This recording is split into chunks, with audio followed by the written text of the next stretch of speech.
God created man in his own image.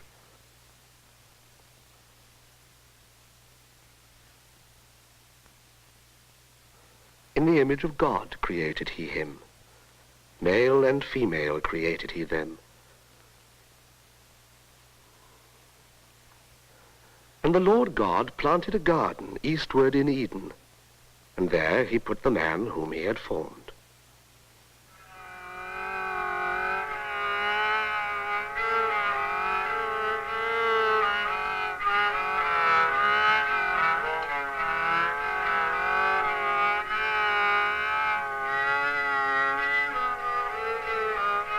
Hast thou eaten of the tree whereof I commanded thee that thou shouldest not eat? And the man said, The woman whom thou gavest to be with me, she gave me of the tree. And the woman said, The serpent beguiled me, and I did eat.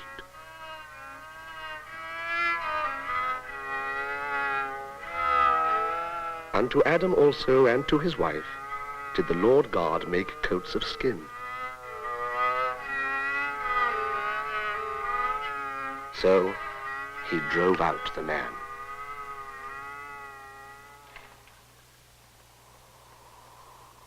Ever since, Western man has been a pilgrim, walking the road to redemption.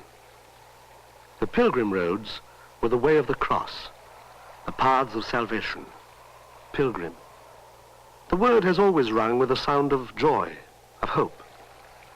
But never has it sung with more fervor or vitality than in the 12th century on the road to Santiago de Compostela in northwestern Spain. For months, the pilgrims trudged through uncharted country to reach the shrine of St. James the Greater, called Santiago by the Spaniards. In the 12th century, 500,000 people a year earned the scallop shell badge of the pilgrim to Santiago. More than then lived in London, Paris, and Rome combined. The relics they traveled so far to honor were those of the Apostle James.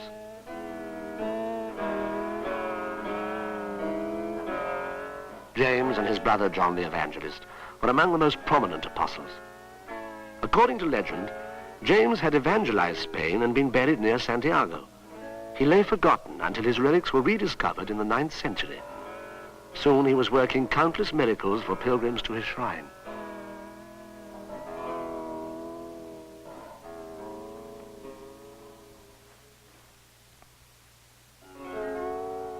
The Spanish kings, in their desire to attract foreign pilgrims, did much to repair the damage done by the Moors during the 3 centuries they had occupied northern Spain. Roads and bridges were built to help the pilgrims on their way. Measures were taken to protect them from brigands and from exploitation by greedy ferrymen, toll collectors, and innkeepers.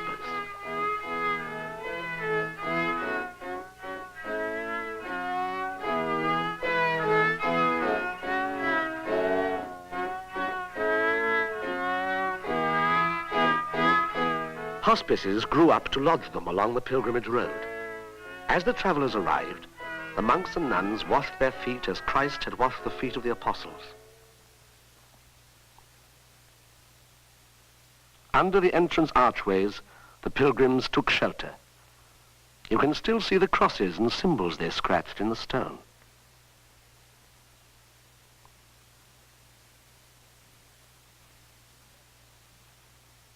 In the hospices, they were fed, sheltered, cared for when they were sick.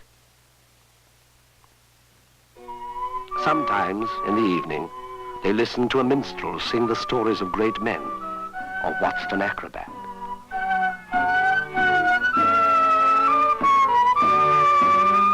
They played games. They read. In the 12th century, men had begun to break loose from feudal bondage to the land. They moved to the town to practice trades. Among them were scribes and blacksmiths.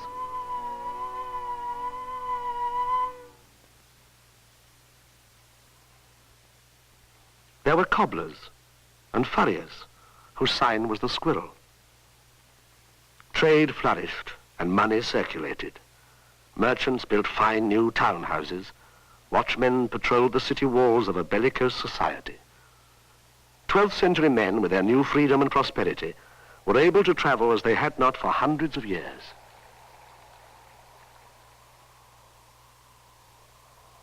At the same period, some of the first guidebooks were written to help them.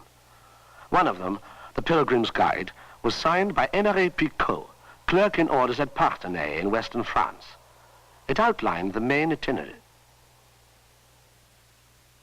There are 4 routes leading to Santiago, which join to form a single road at Puente la Reina on Spanish soil. One leads through Tours, Poitiers, Saintes, and the city of Bordeaux. Another through Vézelay, Saint-Léonard in the Limousin, and the city of Périgueux. Another goes by way of Le Puy, Conques, and Moissac. A 4th leads through Arles, Toulouse, and the Saint-Paul Pass. The first 3 roads cross the Seas Pass. They join the road that crosses at Saint-Paul in Puente la Reina. From there, a single road leads to Santiago.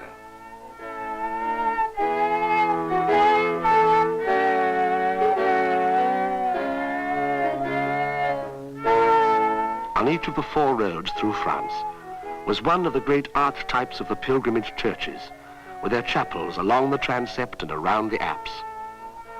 Saint-Sernin of Toulouse, at the end of the southern route, is the most monumental example which survives.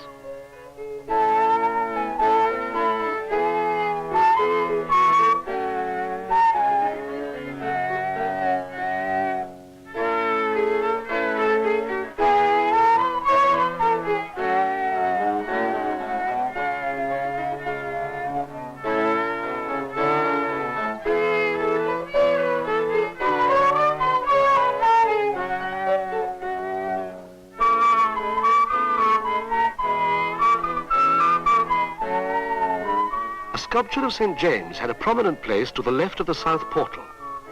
All along the road, as far as Santiago itself, pilgrims would see this same style of sculpture with its heavy jowls and broad drapery folds.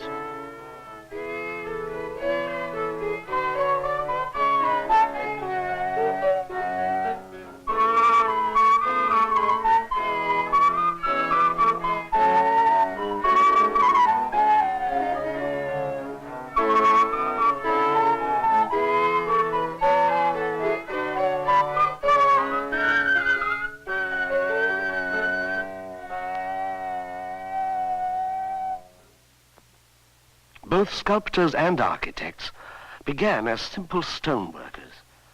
As late as the middle of the 12th century, they did some manual labor themselves. The Middle Ages did not distinguish between the artist and the artisan. Quarriers always remained a class apart from other stoneworkers. Their craft was the basis of all stonework. In the quarry, the medieval builder served his apprenticeship.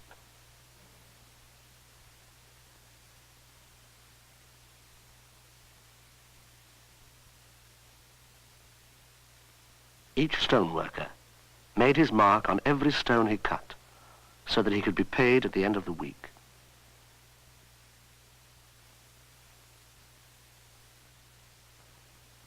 Romanesque churches are a series of building blocks wedged firmly together to support a heavy roof. Absidial chapels buttress the apse.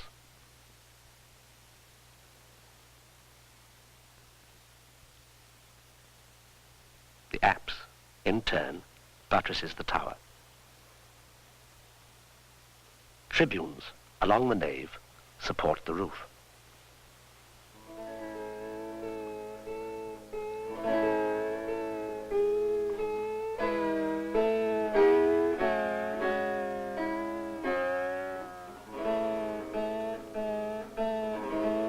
The church is rooted in the ground. It seems to grow out of the earth rather than to sit on it. The solidity and power of this architecture and its stately rhythms are typical even of decorative elements.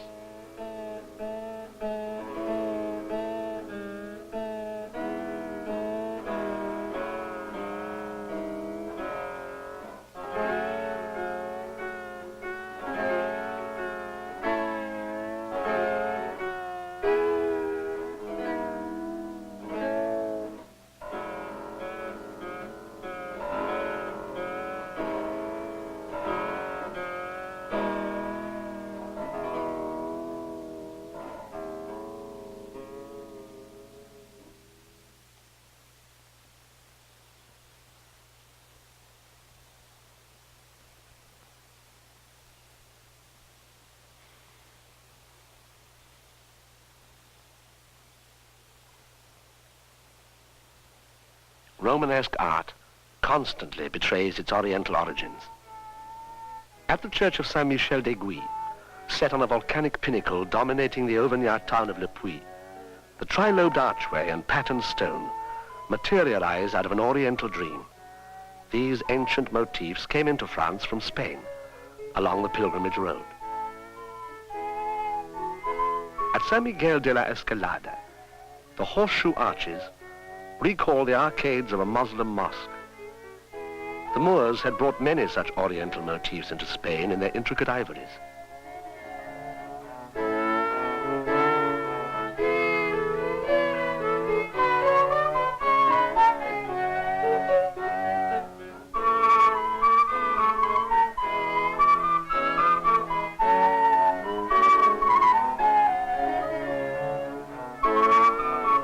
From the ivories, Christian Europe translated them into stone.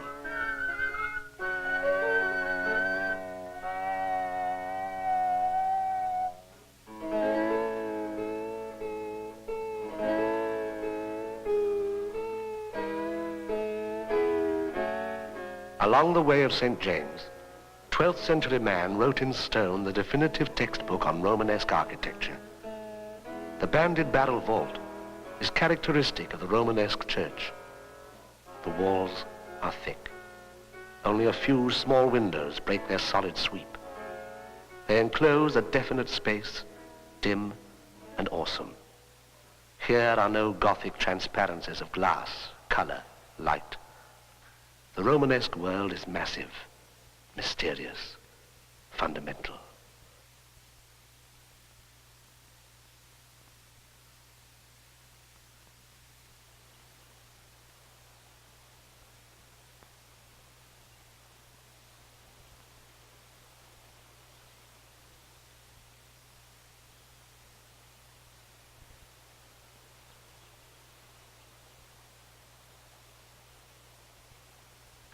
On the road from Le Puy still stands a second great pilgrimage church, the Abbey Church of Conques.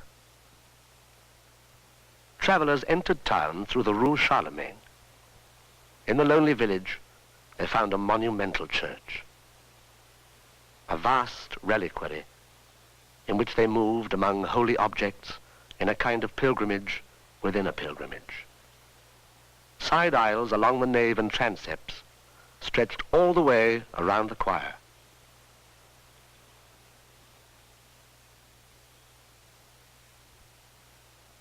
The most precious relics were usually displayed in the choir and in chapels which radiated from it.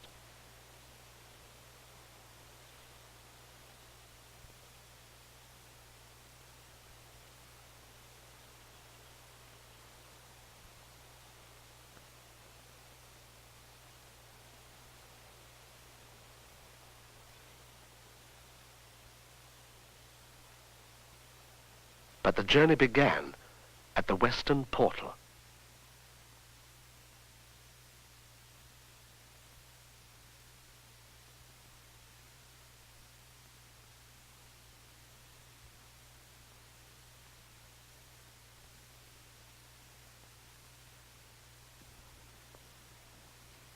Above the entrance, Christ presides over the last judgment. The dead rise from their tombs. The eternal battle is waged again. The devil or God, damnation or salvation.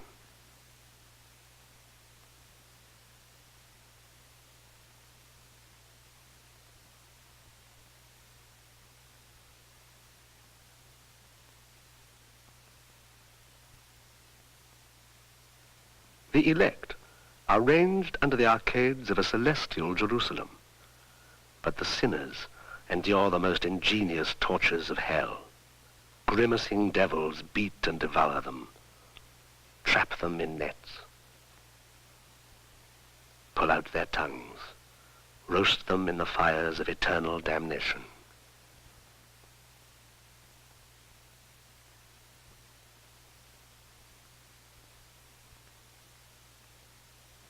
The miser, with his money bag, hangs by the neck.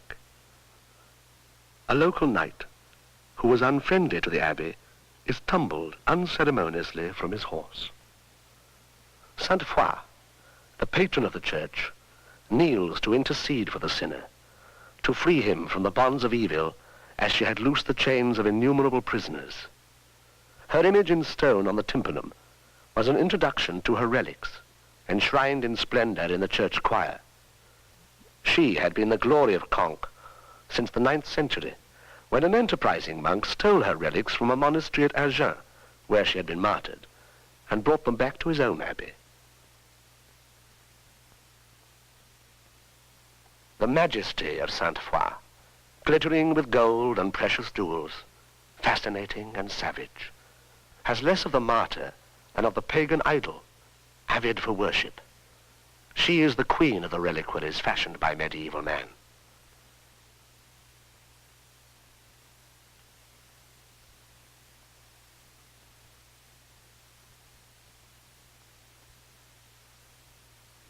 For relics, the pilgrims had trudged weary miles, braved hunger and thirst, conquered their fear of the unknown.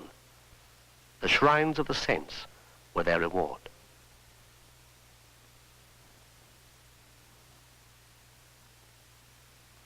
The pilgrims knelt in dim chapels, in an ecstasy of worship, before these magic boxes of potent charms. A splinter of bone, a hair, a tooth, and their burden of sin was lifted. The road to redemption was opened.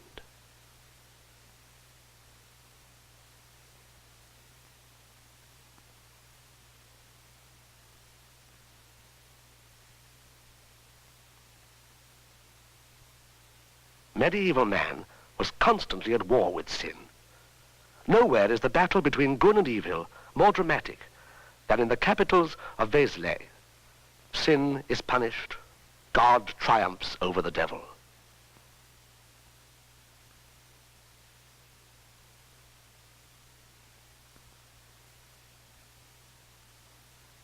Profane music pipes its treacherous notes.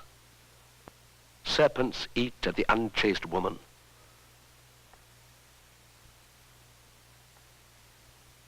The basilisk, child of the cock and the serpent, is the incarnation of evil. Its glance was so deadly that no human dared to look upon it except through glass. It confronts the grasshopper, symbol of good. The golden calf of the Israelites spews forth a bristling demon, the vice of worshipping false gods. In one extraordinary capital, a prophet pours the grain of the Old Testament into a mill, while St. Paul receives the flower of the New Testament.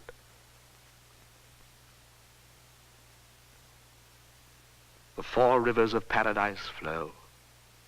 The 4 winds whistle through their funnels.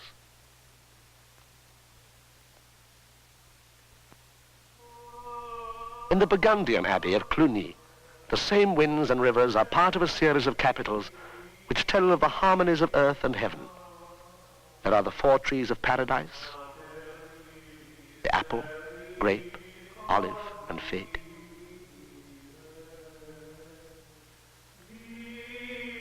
The 4 seasons and the 4 virtues.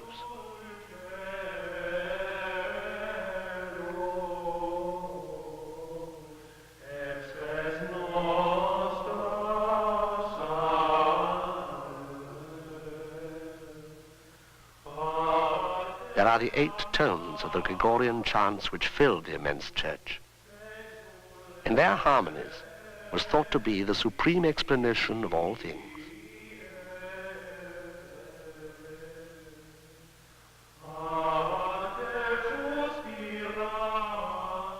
Little is left of the vast abbey church of Cluny, built in the first years of the 12th century. The south transept gives some notion of the monumental proportions of the church which so inspired Romanesque architects. This Benedictine abbey was one of the richest and most powerful institutions in all Europe.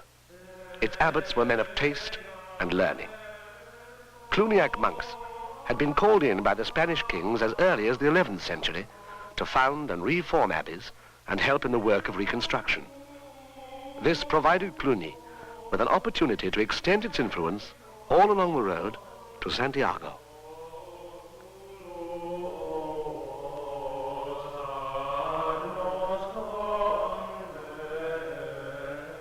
In the choir of the Abbey Church, there were probably frescoes like those which are still preserved in the chapel of Berzé-la-Ville, a few miles away.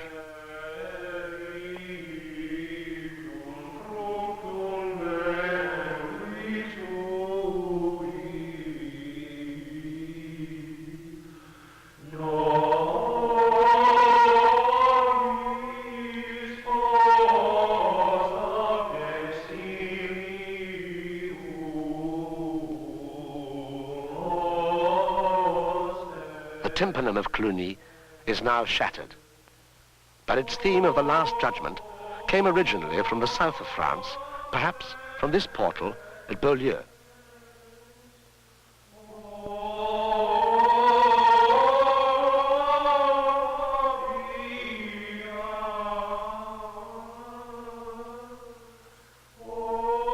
Sculptors throughout Burgundy were inspired by this great idea. One of them, Giselbertus, the sculptor of Autun. He was one of the few sculptors of the Middle Ages to leave a large body of work identifiable as his own.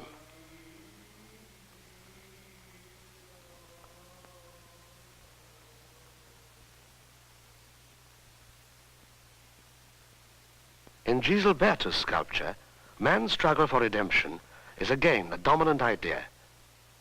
In the Last Judgment, and in the sensuous temptation of Eve.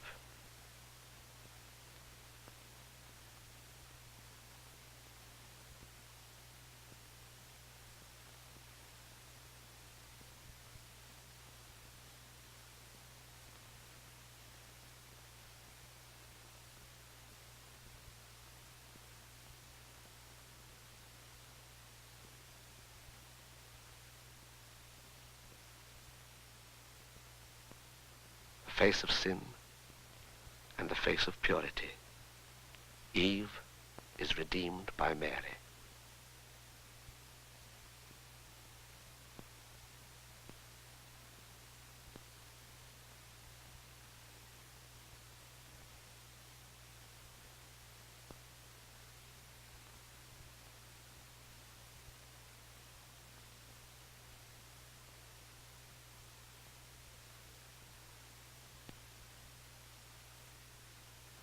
The birth of Christ is a song of peace and hope in these capitals. The dream of the Magi, Joseph in the Nativity, and the flight into Egypt.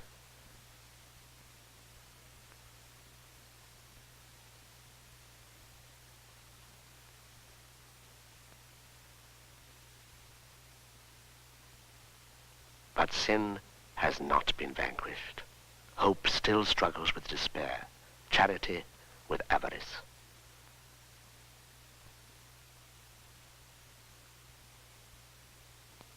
The blind Lamech kills his father, Cain, who murdered his own brother.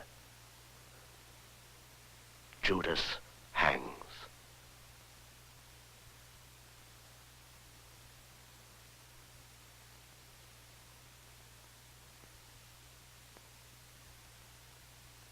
Of all the sins, unchastity was particularly castigated by the 12th century church. It symbolized the increasing worldliness of society. Over and over, the adulterous woman is devoured by serpents.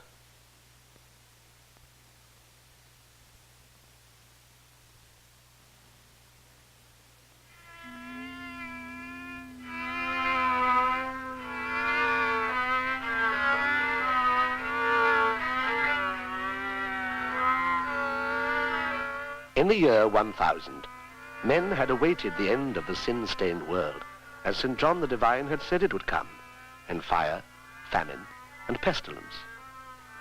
More than a century later, the world was as it had been, and men could hope again. But the Romanesque tympanums of the apocalypse warned that the danger had not wholly vanished.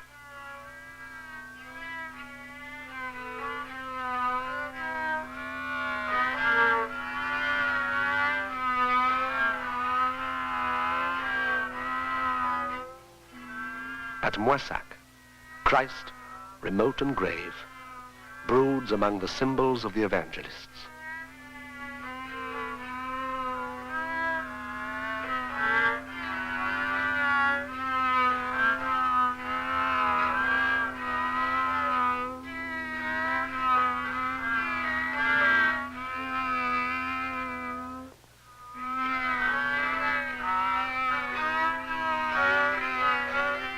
Staring up at him are the elders, crowned, carrying musical instruments and golden vials full of odors, which are the prayers of the saints.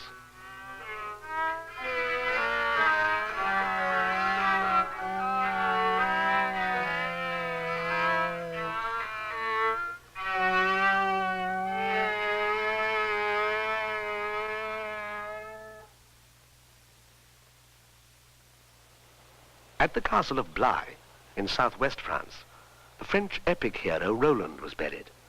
His resting place was listed by the Pilgrim's Guide along with those of the martyrs of the church, for Roland was the martyr of a holy war. He had died in Spain, legend said, fighting the infidel. For generations, his story was handed down by word of mouth along the pilgrimage roads. In the 12th century, the Song of Roland was finally written.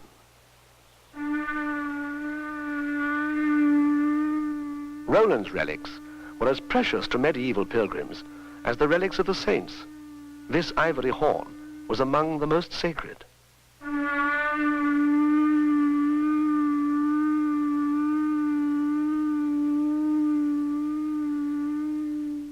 Roland was the leader of Charlemagne's rearguard, annihilated by the pagans at Roncesvalles as they crossed the Pyrenees to return to France. The high mountains and deep valleys among which the battle was fought were holy places on the pilgrimage road. Here, the mighty verses of the Song of Roland must have come to life for 12th century travelers. The betrayal of Roland to the Saracens, the valiant struggle of the French knights, Roland's despairing acceptance of the need to summon Charlemagne, too late, the battle lost. The blowing of his horn, so loud and so long that his temple burst. His attempt to destroy his sword, lest it fall in the hands of the enemy, succeeding only in splitting the rock on which he struck. The death of the noble count, his sword and horn beneath him, his face turned towards Spain.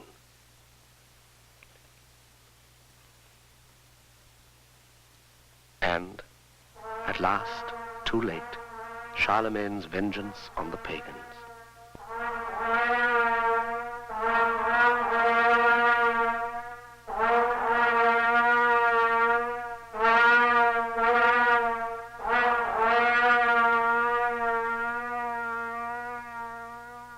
Here, where Charlemagne crossed the Pyrenees 300 years before to answer the call of St. James, the pilgrims entered Spain.